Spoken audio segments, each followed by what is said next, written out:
വിജയേട്ടാ നമസ്കാരം. നമസ്കാരം. വിജയേട്ടാ, Iran America യുദ്ധത്തിൽ ഒരു നിർണായകമായിട്ടുള്ള ഒരു വഴിത്തിരിവ് ഉണ്ടാകുന്നു എന്ന് പറഞ്ഞാൽ നമ്മുടെ രാജ്യവുമായി ബന്ധപ്പെട്ട ഒരു വാർത്തയാണ്, പ്രധാനപ്പെട്ട ഒരു വാർത്തയാണ്. ഈ സംഭവം എന്ന് പറഞ്ഞാൽ ഇറാനും അമേരിക്കയും തമ്മിലുള്ള സൈനിക സംഘർഷം കനക്കുകയാണ്. ഈ സൈനിക സംഘർഷം കനക്കുന്ന ഈ ഒരു സാഹചര്യത്തിൽ ഇന്ത്യ ഇതിനകത്ത് എങ്ങനെ ഇടപെടുന്നു എന്നുള്ളൊരു ചോദ്യമുണ്ട്. നമ്മളിപ്പോൾ നമ്മുടെ ഇന്ത്യൻ നേവിയെ ഹോർമൂസിലേക്ക് അയച്ചിരിക്കുകയാണ്. ഇതൊരു ചരിത്ര നീക്കമായിട്ടാണ് മലയാളത്തിലെ മാധ്യമങ്ങൾ പോലും വിശേഷിപ്പിക്കുന്നത്. കാരണം നമ്മുടെ വാണിജ്യ കപ്പലുകൾക്ക് നേരെ ആക്രമണം ഉണ്ടായ പശ്ചാത്തലത്തിൽ ഇന്ത്യൻ നാവികരുടെ രാജ്യത്തിന്റെ ഊർജ്ജ സുരക്ഷയുടെയും സംരക്ഷണത്തിനുമായി കേന്ദ്ര സർക്കാർ ചരിത്രത്തിലെ ഏറ്റവും വലിയ സൈനിക നയതന്ത്ര നീക്കങ്ങളിൽ ഒന്നിന് തുടക്കം കുറിച്ചിരിക്കുകയാണെന്നുള്ള വാർത്ത പുറത്തു വരുന്നു. ഇതിന്റെ പേര് ഓപ്പറേഷൻ സീഫെയറർ ഫസ്റ്റ് എന്നാണ് നമ്മൾ ഇതിനിട്ടിരിക്കുന്ന പേര്. പശ്ചിമേഷ്യൻ കടലിടുക്കുകളിൽ കുടുങ്ങിക്കിടക്കുന്ന ഇന്ത്യൻ നാവികരെ സുരക്ഷിതരാവാൻ അതീവ നിർണായകമാകുന്ന ഒരു പദ്ധതിയാണ് ഇതിന്റെ റിപ്പോർട്ടുകൾ എന്ന് പറയുന്നത്. കപ്പലുകളുടെ തത്സമയ വിവരങ്ങൾ ലഭ്യമാക്കുന്ന പ്രത്യേക ഓപ്പറേഷൻ ഡാഷ്ബോർഡ് ഡിജിറ്റൽ സംവിധാനം ഒരുക്കാൻ ഡയറക്ടറേറ്റ് ജനറൽ ഓഫ് ഷിപ്പിംഗ് നിർദ്ദേശം നൽകിയിട്ടുണ്ട്. നമ്മുടെ നാവികസേന അങ്ങോട്ടേക്ക് പോകുന്നുണ്ട്. നമ്മുടെ കപ്പലുകൾക്ക് ഉരുക്കുകോട്ട തീർക്കും എന്നാണ് ഇതിൽ എഴുതിയിരിക്കുന്നത്. ഉരുക്കുമതിൽ തീർക്കും നമ്മുടെ ഓരോ കപ്പലിനും നമ്മുടെ നാവികസേന എന്നാണ് അറിയുന്നത്. പക്ഷേ ഇറാൻ ഇപ്പോൾ എല്ലാ കപ്പലുകളെയും അവിടെ ആക്രമിച്ചുകൊണ്ടിരിക്കുന്ന ഒരു സാഹചര്യമാണ് നിലവിലുള്ളത്. എന്നിരുന്നാലും ഇപ്പോ നമ്മൾ കൂടുതൽ ഇറാന്റെ വാർത്തകളിലേക്ക് കടക്കുകയാണെങ്കിൽ വലിയ രീതിയിലുള്ള ആക്രമണം ഇപ്പോ ഗൾഫ് രാജ്യങ്ങളിലേക്ക് നടന്നിട്ടുണ്ട് എന്നുള്ള റിപ്പോർട്ടുകൾ പുറത്തു വരുന്നു. ഇന്ന് രാവിലെ നമ്മളൊരു വാർത്ത കൊടുത്തിട്ടുണ്ട്. UAE-യിൽ അവിടെയുള്ള എല്ലാ ജനങ്ങൾക്കും, എസ്പെഷ്യലി പ്രവാസികളോട് UAE സർക്കാർ പറയുന്നത്, നമ്മൾ പറയുന്നത് വരെ ഇനി പുറത്തിറങ്ങാൻ പാടില്ല എന്നാണ് അവർ പ്രധാനമായും പറഞ്ഞുകൊണ്ടിരിക്കുന്നത്. കാരണം ഇറാനെ അമേരിക്കൻ സൈന്യം ആക്രമിക്കാൻ ഒരുങ്ങുകയാണ് എന്നാണ് ഇവർക്ക് ഇന്റലിജൻസ് റിപ്പോർട്ട് കിട്ടിയിരിക്കുന്നത്. ഗൾഫ് രാജ്യങ്ങൾക്ക് അമേരിക്കൻ സൈന്യം ആക്രമിക്കുന്നത് മാത്രമല്ല, ഹോർമൂസ് കടലിടുക്ക് പിടിച്ചെടുക്കാൻ തന്നെ ട്രംപ് രംഗത്തിറങ്ങുന്നു. അതിനുള്ള മാസ്റ്റർ പ്ലാൻ ട്രംപ് തയ്യാറാക്കിയിരിക്കുന്നു എന്നും ഇവർക്ക് ഇപ്പോൾ ഇന്റലിജൻസ് റിപ്പോർട്ട് കിട്ടിയിട്ട്, അപ്പൊ സ്വാഭാവികമായിട്ടും വലിയ ഒരു ആക്രമണത്തിനാണ് കളമൊരുങ്ങുന്നത്. അതിന്റെ പശ്ചാത്തലത്തിലാണ് നമ്മുടെ നാവികസേന ഇപ്പോൾ ഹോർമൂസിൽ നമ്മുടെ കപ്പലുകൾക്ക് ഉരുക്കുമതിൽ തീർക്കാനായിട്ട് അങ്ങോട്ടേക്ക് ചെന്നിരിക്കുന്നത് എന്നുള്ളതാണ് പ്രധാനപ്പെട്ട കാര്യം. ഇറാനെ വളയുന്നതിന് US ഭരണകൂടം 3 ഓപ്ഷനുകളാണ് ഇപ്പോൾ നിലവിൽ അവർ പരിഗണിച്ചുകൊണ്ടിരിക്കുന്നത്. ഒന്ന്, വ്യോമാക്രമണങ്ങൾ ശക്തമാക്കുക. കരസേനയെ അയക്കുന്നത് അവർ ആലോചിക്കുന്നുണ്ട്. മൂന്നാമത്തതാണ് ഏറ്റവും വലിയത്, അണുബോംബിടുക. ഇതാണ് 3 സാധനമാണ് അവരിപ്പോ പ്രധാനമായിട്ടും അവരുടെ ഓപ്ഷനിലുള്ളത്. അപ്പോ എന്തായാലും നമുക്കറിയാം ഇനിയൊന്നും തീരുന്ന മട്ടില്ല എന്ന് നമുക്ക് എല്ലാവർക്കും അറിയാം. അപ്പൊ ആ ഒരു സാഹചര്യത്തിൽ നിലവിൽ നമ്മുടെ ഇന്ത്യയും കളത്തിലിറങ്ങുകയാണ്.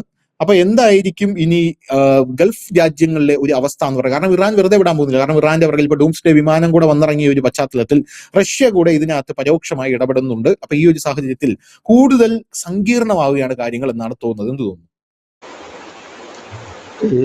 സൂചി കൊണ്ടെടുക്കാൻ കഴിയുമായിരുന്ന ഒരു വിഷയത്തെ തൂമ്പ കൊണ്ട് മാത്രമല്ല, ഇപ്പൊ JCB കൊണ്ടുപോലും എടുത്ത് കുളവാക്കി എന്ന് പറയുന്നതായിരിക്കും നല്ലത്. ഇന്ത്യയെ സംബന്ധിച്ച് ഇന്ത്യയുടെ 7 കപ്പലുകളാണ് അവിടെ കുടുങ്ങിക്കിടക്കുന്നത്. ഇനി 7 എണ്ണമേ ഉള്ളൂ. നമുക്ക് 23 എണ്ണമായിരുന്നു നേരത്തെ ഉണ്ടായിരുന്നത്. അതിൽ നിന്ന് ബാക്കിയൊക്കെ നമ്മൾ അവിടുന്ന് കടത്തിക്കൊണ്ടുവരികയും ചിലതൊക്കെ നമ്മുടെ അവിടെയുള്ള ഈ നാവികരുടെ അതിസാഹസികത കൊണ്ട് എത്തുകയൊക്കെ ചെയ്തിട്ടുണ്ട് ഒരുപാട്. ഇനി 7 എണ്ണം കൂടെ ഉള്ളൂ. അതിനെ തിരിച്ചെത്തിക്കുക എന്നുള്ളതാണ്. അതോടുകൂടി തന്നെ ഇന്ത്യയുടെ ഒരു ദൗത്യം അവിടെ തീരുകയാണ്. കാരണം നമ്മൾ ഈ ലോകത്തിന്റെ കപ്പലുകൾക്ക് അകമ്പടി സേവിക്കാനല്ല പോയിരിക്കുന്നത്, ട്രംപ് വിളിച്ചിട്ടുള്ള ആ അകമ്പടിക്കും അല്ല പോയിരിക്കുന്നത്. നമ്മൾ നമ്മുടെ കപ്പലുകൾക്ക് അകമ്പടി സേവിക്കുക എന്നുള്ള കാര്യത്തിലാണ്. കാരണം ഈ സൈനികർ പോകുമ്പോൾ സൈനികർ ഈ അവിടുത്തെ IRGC-യുമായി, അതായത് ഇറാനിലെ സൈനികരുമായി നടത്തുന്ന കമ്മ്യൂണിക്കേഷൻ വ്യത്യസ്തമാണ്.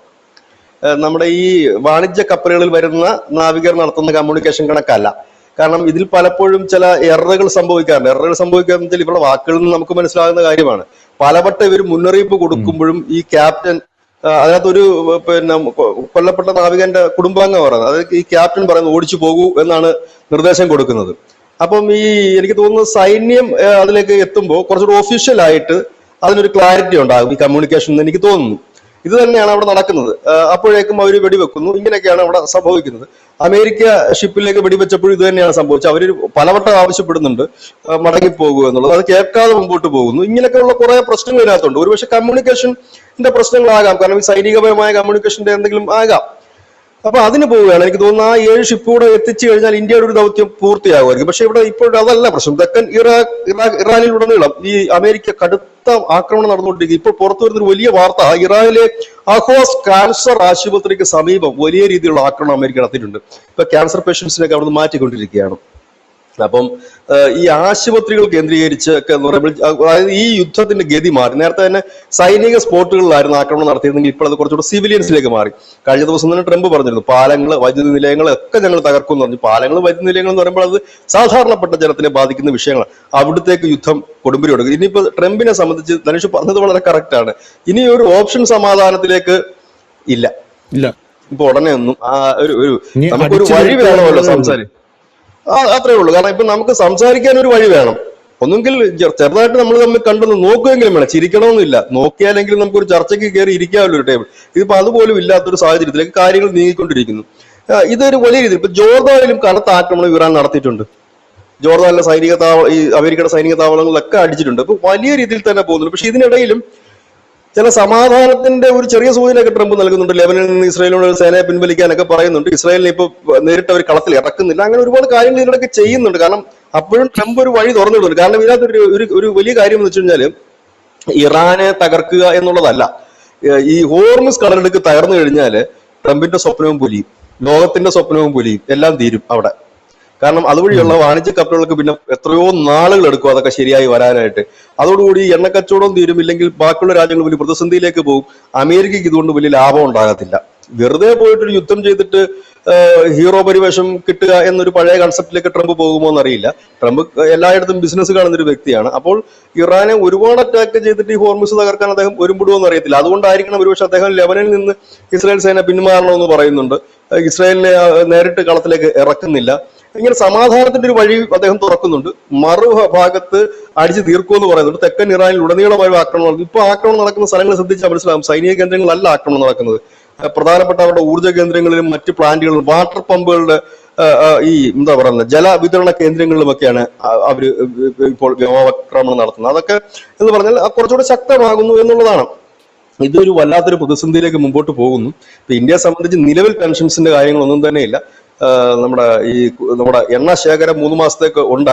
അത് കൂടാതെ തന്നെ ഗ്യാസിനും വലിയ ബുദ്ധിമുട്ടൊന്നും നിലവിലില്ല. പക്ഷെ ഈ യുദ്ധം പിന്നെയും നീണ്ടുപോയാൽ ഒരു 3 മാസം ഒക്കെ നീണ്ടുപോവുകയാണെങ്കിൽ ഒരു പ്രതിസന്ധിയിലേക്ക് തന്നെ പോകും. കാരണം നമ്മളുമൊക്കെ ഏതാണ്ട് ഒരു 25-30% എണ്ണയും മറ്റും ഇറക്കുമതി ചെയ്യുന്ന രാജ്യങ്ങൾ GCC രാജ്യങ്ങൾ തന്നെയാണ്. അപ്പൊ ഇപ്പൊ നമ്മൾ അവരുടെ ദീർഘകാല കരാറെല്ലാം റദ്ദ് ചെയ്തല്ലോ. പകരം നമ്മളിപ്പോ ഷോർട്ട് കരാറാണ് വെക്കുന്നത്. അതായത് അന്നന്ന് പേ ചെയ്ത് അന്നന്ന് വാങ്ങുന്ന ഒരു. എനിക്കൊരു കാര്യം ചോദിക്കാനുള്ളത്, ഈ എണ്ണ നമുക്ക് ഈ യുദ്ധം ആദ്യം തുടക്കം വന്നപ്പോൾ നമ്മുടെ എണ്ണ വില കൂടി, എണ്ണയ്ക്ക് നമുക്ക് പ്രതിസന്ധി വരുന്നു എന്ന് പല സ്ഥലങ്ങളിൽ നിന്നുള്ള വാർത്തകൾ ഉണ്ടായിരുന്നു. കേന്ദ്രം അത് നിഷേധിച്ചു. അതിനുശേഷം ഗ്യാസ് നമുക്ക് സപ്ലൈ ചെയിനിൽ ബ്ലോക്ക് വന്നു, എല്ലാവരും കൂടെ ഒരുമിച്ച് ബുക്ക് ചെയ്ത ശേഷം. അതിനുശേഷം ഈ യുദ്ധം ഇത് തീരില്ല എന്ന് ഇന്ത്യൻ പ്രധാനമന്ത്രി നേരത്തെ കണ്ടിട്ട് പലതരത്തിലുള്ള പ്രിക്കോഷൻസ് നമ്മൾ സ്വീകരിച്ചു. അങ്ങനെയാണ് നമ്മൾ E20 എത്തനോൾ പെട്രോൾ ഒക്കെ കൊണ്ടുവരുന്നത്. എത്തനോൾ പെട്രോൾ കൊണ്ടുവന്നപ്പോൾ കുറച്ചുകൂടെ നമ്മൾ ഒന്ന് ലൂസായി. കാരണം നമ്മൾ ആ ഒരു പ്രഷർ, ആ ടെൻസ്ഡ് സിറ്റുവേഷൻ ഒന്ന് ലൂസായി. പക്ഷെ ഇപ്പൊ E20 പെട്രോൾ സമ്പൂർണ്ണമായിട്ട് നമ്മൾ ഇപ്പോൾ കഴിഞ്ഞ ദിവസം വന്ന വാർത്ത, നമ്മളത് നമ്മുടെ രാജ്യത്തിനകത്തുള്ള ആൾക്കാർ തന്നെ E20 പെട്രോളിനെതിരെ രംഗത്തെത്തിയതോടുകൂടി പല കാരണങ്ങളുണ്ടായിരിക്കാം. ചില ആൾക്കാർക്ക് അവർക്ക് പറയുന്ന കാരണങ്ങളുണ്ടായിരിക്കാം, എൻ്റെ വണ്ടി ചീത്തയെന്ന് പറയുന്ന കാരണങ്ങളുണ്ടായിരിക്കാം, അല്ലെങ്കിൽ അവരെ തെറ്റിദ്ധരിപ്പിക്കുകയായിരിക്കും, അവർ മാനിപ്പുലേറ്റഡ് ആവുകയായിരിക്കാം. എന്തായാലും നമ്മുടെ രാജ്യത്തിനകത്ത് നിന്ന് ഈ പെട്രോളിന് നല്ല രീതിയിൽ കുറ്റിവെച്ചിട്ടുണ്ട്. അതുകൊണ്ട് തന്നെ അത് കേന്ദ്ര സർക്കാരിന് കൃത്യമായിട്ട് ജനങ്ങളെ പറഞ്ഞ് ബോധിപ്പിക്കാൻ പറ്റിയില്ല എന്നുള്ളതാണ് കേന്ദ്രത്തിന്റെ തെറ്റ്. അതുകൊണ്ട് തന്നെ കഴിഞ്ഞ ദിവസം വന്ന വാർത്ത E20 പെട്രോൾ നമ്മുടെ രാജ്യത്തുള്ള ജനങ്ങൾക്ക് വേണ്ട. അതുകൊണ്ട് തന്നെ മറ്റ് പല ലോകരാജ്യങ്ങളും, എസ്പെഷ്യലി നമുക്ക് ചുറ്റും കിടക്കുന്ന നേപ്പാൾ അടക്കമുള്ള രാജ്യങ്ങൾ E20 പെട്രോൾ വാങ്ങിക്കാനായിട്ട് ക്യൂ നിൽക്കുകയാണ്. അപ്പോൾ നമ്മൾ E20 അവർക്ക് കൊടുക്കാൻ പോവാണ്. റഷ്യക്ക് നമ്മൾ ഇവിടെ നിന്ന് പെട്രോൾ കയറ്റി അയക്കുന്നുണ്ട്. അപ്പോൾ ഈ ഒരു പ്രതിസന്ധി സാഹചര്യത്തിൽ നമ്മൾ ഇങ്ങനെയൊക്കെ ചെയ്യുമ്പോൾ നമുക്കത് ഭാവിയിൽ കുറച്ച് നമ്മൾ വീണ്ടും ടൈറ്റ് ആവാനുള്ള ഒരു സാഹചര്യം അത് കൊണ്ടുവരില്ലേ? റഷ്യക്ക് നമ്മൾ പെട്രോൾ കയറ്റി അയക്കുന്നു, E20 നമ്മൾ കൊടുക്കാനായിട്ട് പോകുന്നു എന്നൊക്കെ പറയുമ്പോഴേ ചേട്ടാ, ഭാവിയിൽ ഇപ്പൊ ഈ യുദ്ധം വീണ്ടും കൂടി വരുന്ന ഈ പശ്ചാത്തലത്തിലാണ് ചോദിക്കുന്നത്. അങ്ങനെയാണെങ്കിൽ വീണ്ടും നമുക്ക് എണ്ണ പ്രതിസന്ധി ഉണ്ടാവുമല്ലോ. മികച്ചൊരു ചോദ്യമാണ്. അതിനൊരു ഉത്തരം പറയാം. ഞാൻ ശരിക്കും അത് റഷ്യയുടെ വിഷയം വരുമ്പോൾ പറയാനിരുന്നതാണ്, എങ്കിലും പറയാം. റഷ്യ നമ്മുടെ കൂടുതൽ പെട്രോൾ, ഗ്യാസോലിൻ ചോദിച്ചിട്ടുണ്ട്, കൂടുതൽ വേണം. കാരണം അവരുടെ റിഫൈനറികളൊക്കെ യുക്രൈൻ അടിച്ചതുകൊണ്ട് കൊടുക്കണം എന്ന് പറഞ്ഞിരിക്കും. ഇപ്പൊ ഇന്ത്യ അവരെ അറിയിച്ചിരിക്കുന്നത് പിന്നെ നമ്മുടെ കയ്യിൽ അങ്ങനെ ബൾക്കായിട്ട് കൊടുക്കാൻ ഇല്ല എന്നാണ് പറഞ്ഞിരിക്കുന്നത്. പകരം നമ്മളുടെ വ്യാപാരികൾ നിങ്ങൾക്ക്, അതായത് വ്യാപാരികൾ എന്ന് പറയുമ്പോൾ പൊതുമേഖലാ സംഘങ്ങളല്ല, വ്യാപാരികൾ എന്ന് പറഞ്ഞാൽ റിലയൻസ് ഒരു വ്യാപാരിയാണ്, നയാര ഒരു വ്യാപാരികളായിട്ട് നിങ്ങൾ വ്യാപാരികളുമായിട്ട് നിങ്ങൾക്ക് കച്ചവടം ചെയ്യാം. അത് കൊടുക്കുന്നുണ്ടോ ഇല്ലയോ എന്ന് നമുക്ക് തിരക്കേണ്ട കാര്യമില്ല. അതിന് തൊട്ട് പിന്നാലെ ഈ നയാര പമ്പിന്റെ, നയാര എനർജി അവരൊരു പ്രസ്താവനയായിട്ട് രംഗത്തെത്തി. അവർ പറഞ്ഞു ഞങ്ങൾക്ക് 7000-ഓളം പമ്പുണ്ട് ഇന്ത്യയിൽ, ഞങ്ങൾ ഒരു തുള്ളി പോലും ആർക്കും കൊടുക്കുന്നില്ല, ഞങ്ങളുടെ ആൾക്കാർക്ക് ഈ ഇന്ത്യയിലുള്ള ജനങ്ങൾക്ക് വേണ്ടിയിട്ടാണ് എന്നൊക്കെ പറഞ്ഞ് അവരും രംഗത്തെത്തിയിട്ടുണ്ട്. പക്ഷെ ഒരു ലോഡ് അവിടെ എത്തുകയും ചെയ്തിട്ടുണ്ട്. നമ്മൾ അന്ന് അതിന്റെ കണക്ക് സഹിതം പറഞ്ഞത് 80,000 ബാരല് 80,000 ടെണ്ണോ ബാരലോ മറ്റോ അവിടെ എത്തിയിട്ടുണ്ട്. അപ്പൊ കൂടുതൽ ഡീസലും ഇപ്പോൾ റഷ്യ ആവശ്യപ്പെട്ടിട്ടുണ്ട്. ഏതായാലും നമ്മുടെ സ്റ്റോക്ക് 3 മാസത്തേക്കുണ്ട് എന്ന് കേന്ദ്രം പറയുകയും ചെയ്യുന്നുണ്ട്. ഇപ്പൊ നിലവിൽ നമുക്ക് ഷോർട്ടേജ് വരുന്നില്ല. പക്ഷെ വേറൊരു കാര്യങ്ങളുണ്ട് ധനുഷ്യൻ. ഇപ്പൊ E20 ഇന്നലെ കേന്ദ്ര സർക്കാരിന്റെ വേറൊരു വലിയ പ്രസ്ഥാനം നിതിൻ ഗഡ്കരിയുടെ ഭാഗത്ത് നിന്ന് വന്നിട്ടുണ്ട്. അദ്ദേഹം പറഞ്ഞത് എല്ലാ പമ്പുകളും പ്യുവർ പെട്രോൾ കിട്ടും, അപ്പൊ അതിൻ്റെതായ വില കൊടുക്കേണ്ടി വരും, അത് കൊടുത്തേ പറ്റും. മറ്റേ പെട്രോൾ അടിക്കേണ്ടവർക്ക് അത് അടിക്കുക. എല്ലാ രാജ്യത്തും അങ്ങനെ തന്നെയാണല്ലോ. നിർബന്ധിച്ച് E20 അടിക്കുന്നില്ല. എല്ലായിടത്തും അമേരിക്കയിലും ഉണ്ട് ഈ എഥനോള്. അപ്പൊ അവിടെ നമുക്ക് ഇഷ്ടമുള്ളത് ചെയ്താൽ മതി. ഏത് എണ്ണ വേണം. ഇപ്പൊ ഇലക്ട്രിക്കൽ വണ്ടിക്കാരൻ പോയി ഡീസൽ അടിക്കാറില്ലല്ലോ, അവനും ആ പമ്പിൽ തന്നെ കയറും, അവൻ ഇലക്ട്രിക്കൽ ചാർജ് ചെയ്ത് പോകും. ഇതേ മെത്തേഡിൽ ചെയ്യാം. അപ്പൊ അതിന്റെ വില കൊടുക്കേണ്ടി വരും. ഇപ്പൊ നമ്മുടെ പമ്പിലൊക്കെ കയറിയിട്ട് എന്താണ് എക്സ്ട്രാ പ്രീമിയം എന്ന് പറഞ്ഞൊരു പെട്രോൾ ഇല്ലേ, അതിന് 4-5 രൂപ കൂടുതലാണ് പ്രീമിയം പെട്രോൾ. അപ്പൊ അതിന് 4-5 രൂപ കൂടുതലാണ്. അത് വേണമെങ്കിൽ അടിച്ചാൽ മതി. ഞാൻ ആ പമ്പുകാരോട് ചോദിച്ചു, ഇത് നിങ്ങൾ എത്ര പേര് അടിക്കുന്നുണ്ട്? അപ്പോൾ വളരെ കുറച്ച് പേര് അടിക്കുന്നുള്ളൂ. അല്ലെങ്കിൽ 1% പേരോ 3% പേരോ കൊണ്ട് നമ്മുടെ രാജ്യത്ത് തന്നെ ആ പെട്രോൾ യൂസ് ചെയ്യുന്നത്. അപ്പൊ രണ്ടും കൂടെ നടക്കത്തില്ല. പ്യുവർ പെട്രോളും വേണം, ചീപ്പ് റേറ്റിന് കിട്ടണമെന്ന് പറഞ്ഞാൽ നടക്കില്ല. ബ്രാൻഡ് വേണമെങ്കിൽ ബ്രാൻഡിന് പൈസ കൊടുക്കണമല്ലോ. അപ്പൊ അങ്ങനെ ഒരു ഓപ്ഷൻ കൊണ്ടുവരാമെന്ന് പറയുന്നുണ്ട്. അദ്ദേഹം പറഞ്ഞു അങ്ങനെ ഒരു ഓപ്ഷൻ കൊണ്ടുവരാമെന്ന് പറയുന്നത്.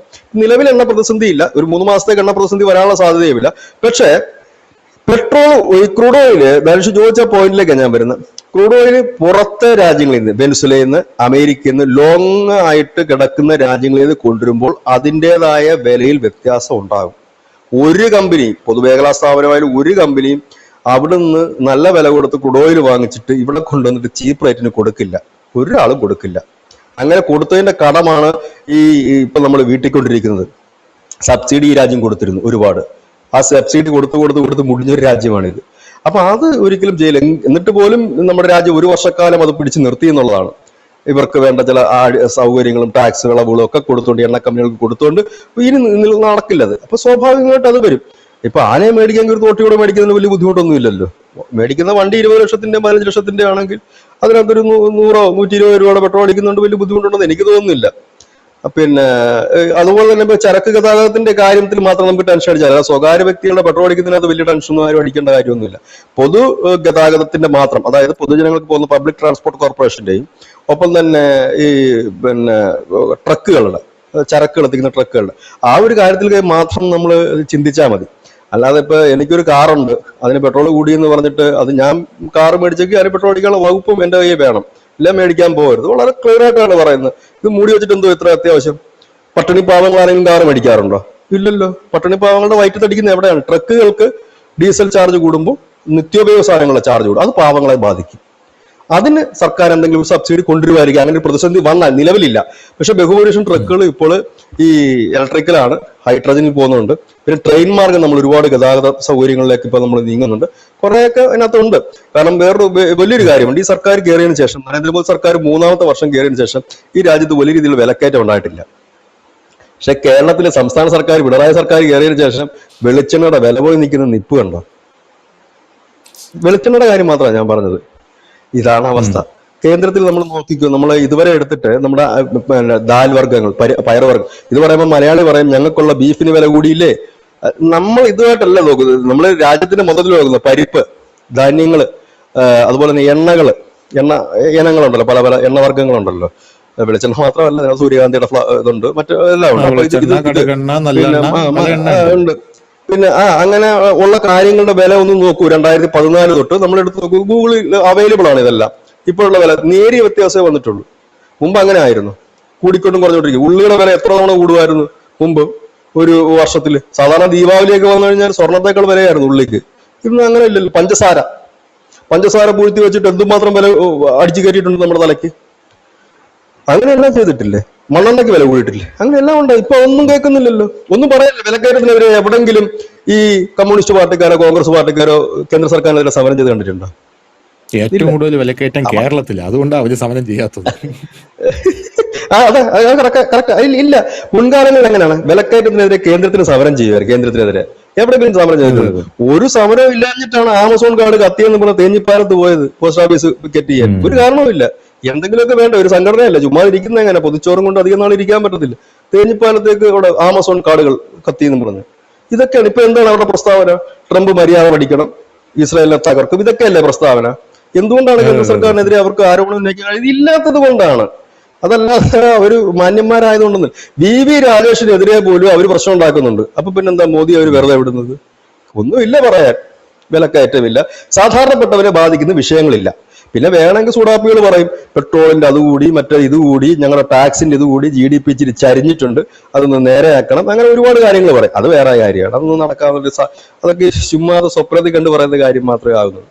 ഇപ്പൊ ഗൾഫ് വാർ നമ്മളെ ബാധിക്കും, അതൊരു വലിയ രീതിയിൽ തന്നെ GCC കൺട്രീസിനെ ബാധിച്ചു കഴിഞ്ഞാൽ പ്രവാസ ലോകത്തിനെ ബാധിക്കും. 1 കോടിയിലധികം പ്രവാസികളുണ്ട് നമ്മുടെ രാജ്യത്തു നിന്നുള്ള, അവിടെ ഒരു വലിയ ഇൻകം തന്നെ ഉണ്ട്. അതൊരു വലിയ ബുദ്ധിമുട്ട് തന്നെയാണ്. പക്ഷെ ഞാൻ ഇപ്പോഴും പ്രതീക്ഷിക്കുന്നത് ഒരു വലിയ അടിയോടുകൂടി ഇത് സമാപിക്കുമായിരിക്കാം, വലിയ ഇതിലേക്ക് പോകരുത് എന്നൊരു പ്രാർത്ഥന മാത്രമേ ഉള്ളൂ.